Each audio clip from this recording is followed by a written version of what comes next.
আপোনাৰ ব্যক্তিত্বৰে উত্তৰণৰ দিশে বাট বাব লাগিব, খোজ দিব লাগিব।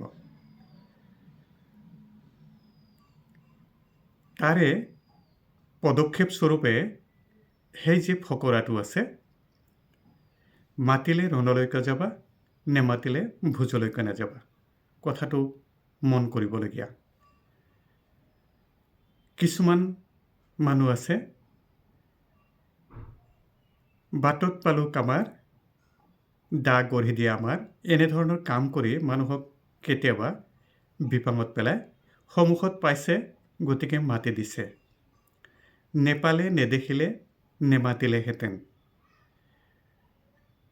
তেনেকুৱা মানুহকো, তেনেকুৱা পৰিৱেশকো আওকাণ কৰিব পাৰি নেকি ভাবি চাবলগীয়া।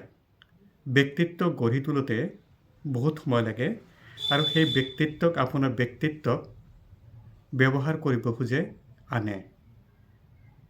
এই বিষয়টো সতৰ্ক হ'বলগীয়া।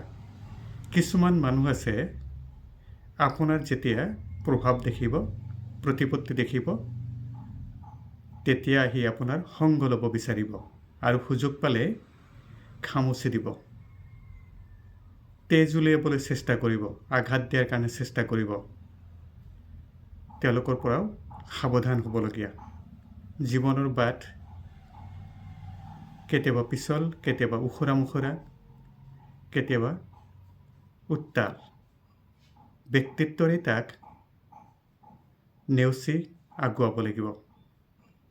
আহক, পোহৰ বিলাও হওক।